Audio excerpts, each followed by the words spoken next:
প্রায় 200 কোটি টাকা খরচ করে আর্জেন্টিনা টিম এবং মেসিকে নিয়ে আসা হবে জুন মাসে বাংলাদেশে। আর একই সময়ে চট্টগ্রামে জাহাজ অপেক্ষা করতেছে, খালাস করতে পারতেছে না, কারণ টাকা বা আমরা ডলার পেমেন্ট করতে পারতেছি না। মানে আমার মাঝে মধ্যে কষ্ট হয়, এই যে বাংলাদেশ ফুটবল ফেডারেশন যেখানে হাজার হাজার মানুষকে আমরা বুট কিনে দিতে পারি না। আমি একটা তৃণমূল এলাকায় একটা একাডেমি চালাইতে গিয়ে দেখি যে বুটের অভাবে ছেলেরা খেলতে পারে না। ফুটবল ফেডারেশন এই গত কয়েক বছরে কাউরে 2টা বল দিছে আমার এলাকায়, যেখানে আমার জানা নাই। যেখানে আপনারা আশ্চর্য হবেন যে মরক্কো 2016 সালে মরক্কোর গভর্নমেন্ট এই 150 কোটি টাকা দিছিল মরক্কোর ফেডারেশনকে। এই 150 কোটি টাকা দিয়ে দেখা যাচ্ছে যে আজকে এই বছর আইসা এরা সেমিফাইনালিস্ট হয়ে গেছে।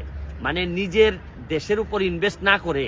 দেখেন, আমি মেসির বিরোধিতা করতেছি না, আর্জেন্টিনা আসলে আমাদের ভালো লাগবে, আমি আর্জেন্টিনার সমর্থক, মেসির আমি ডাই হার্ট ফ্যান বলতে পারেন। কিন্তু আমার ছেলের মেসি না বানায় সারা জীবন কি মেসিরে এনেই আমাদের সফলতা?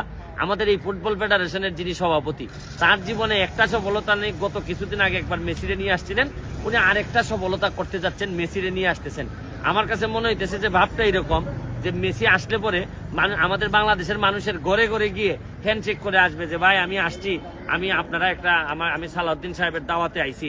আমার কথা হচ্ছে, আরো আশ্চর্যের কথা শুনেন, মেসিরে আনার মতো একটা মাঠই বাংলাদেশে নাই। আর্জেন্টিনা খেলবে এরকম কোনো একটা মাঠ বাংলাদেশে নাই। বাংলাদেশের যে ঢাকার যে স্টেডিয়ামটা যেটা আছে ফুটবল খেলা হয়, এইখানে 2021 সালে কাজ শুরু করা হয়েছিল, 23 সাল পর্যন্ত এখনো মাঠটা প্রস্তুতি হয় নাই।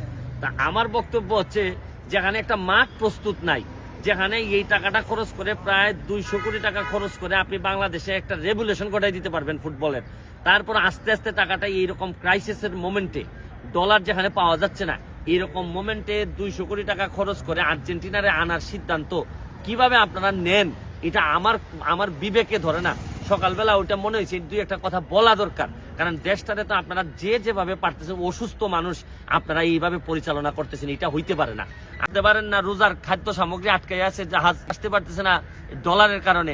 আর আপনি এই যে প্রায় 200 কোটি টাকা দিয়ে, প্রায় 12-15 মিলিয়ন ডলার দিয়ে আপনি মেসিরে আনবেন, এইগুলাকে এখন এগুলার সময় অবস্থা ভালো হইলে, আমাদের অবস্থা যদি নিজেদের ছেলেরা যদি স্ট্রং হয়, নিজেদের যদি তৃণমূল ফুটবল আগায়, তখন আপনি মেসিরে আনলে হয়তো, আবার অর্থনৈতিক অবস্থা যদি স্ট্রং থাকে তখন আনলে এটা মানানসই হয়।